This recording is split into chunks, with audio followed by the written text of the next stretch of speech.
ಪ್ರತಿಪಕ್ಷದ ನಾಯಕನಿಗೆ ಮಾತನಾಡಲು ಅವಕಾಶ ನೀಡುವುದಾಗಿ ಹೇಳಿ ತಪ್ಪಿದ್ದಾರೆ ಎಂದು ಸ್ಪೀಕರ್ ವಿರುದ್ಧ ಅವಿಶ್ವಾಸ ನಿರ್ಣಯ ಮಂಡಿಸಲು ತೀರ್ಮಾನಿಸಿರುವುದಾಗಿ ತಿಳಿದುಬಂದಿದೆ. ಸೋಮವಾರ ಕೂಡ ಸಂಸತ್ತು 3 ಬಾರಿ ಮುಂದೂಡಲ್ಪಟ್ಟಿತ್ತು. ಲೋಕಸಭೆಯಲ್ಲಿ ಪ್ರತಿಪಕ್ಷದ ನಾಯಕರಾಗಿರುವ ರಾಹುಲ್ ಗಾಂಧಿಯವರಿಗೆ ಮಾತನಾಡಲು ಸಮಯ ನೀಡುವುದಾಗಿ ಸ್ಪೀಕರ್ ಓಂ ಬಿರ್ಲಾ ಹೇಳಿದ್ದಾರೆ ಎಂದು ಲೋಕಸಭೆಯಲ್ಲಿ ಕಾಂಗ್ರೆಸ್ ಸಂಸದರು ಮತ್ತು ಸ್ವಯಂ ರಾಹುಲ್ ಗಾಂಧಿಯವರೇ ಹೇಳಿದರು.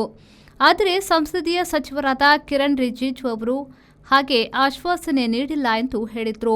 ಅದನ್ನು ಸ್ಪೀಕರ್ ಏಕೆ ಹೇಳಲಿಲ್ಲ ಎಂಬ ಪ್ರಶ್ನೆಯೂ ಎದ್ದಿತ್ತು. ಆ ಗಲಾಟೆಯಲ್ಲಿ 3 ಬಾರಿ ಲೋಕಸಭೆಯು ಮುಂದೂಡಲ್ಪಟ್ಟಿತ್ತು. ಆದರೆ ಯಾವುದೇ ಬಗೆಯ ತೀರ್ಮಾನವಾಗಲಿ ಚರ್ಚೆಯಾಗಲಿ ನಡೆಯಲಿಲ್ಲ. ಇದರಿಂದ ಬೇಸತ್ತ ಕಾಂಗ್ರೆಸ್ ಸಂಸದರು ಇತರ ಪ್ರತಿಪಕ್ಷಗಳೊಡನೆ ಕೈಜೋಡಿಸಿ ಸ್ಪೀಕರ್ ಓಂ ಬಿರ್ಲಾ ವಿರುದ್ಧ ಅವಿಶ್ವಾಸ ನಿರ್ಣಯ ಮಂಡಿಸಲು ಆಲೋಚನೆ ನಡೆಸಿರುವುದಾಗಿ ತಿಳಿದುಬಂದಿದೆ. ಆದರೆ ಆ ವೇಳೆ ಬಿರ್ಲಾರ ಬದಲು ಸಂಧ್ಯಾ ರೇ ಅವರು ತಾತ್ಕಾಲಿಕವಾಗಿ ಸ್ಪೀಕರ್ ಕುರ್ಚಿಯಲ್ಲಿ ಇದ್ರು.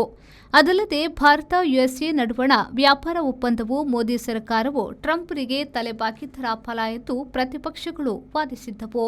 ಭಾರತಕ್ಕೆ ಅನುಕೂಲವಾಗುವ ಒಪ್ಪಂದವಿದೆ ಎಂದು ಬಿಜೆಪಿಯವರು ವಾದಿಸಿದ್ರು. ಆದರೆ ಈ ಚರ್ಚೆ ಕೂಡ ಆರೋಗ್ಯಕರ ರೀತಿಯಲ್ಲಿ ಮುನ್ನಡೆಯಲಿಲ್ಲ.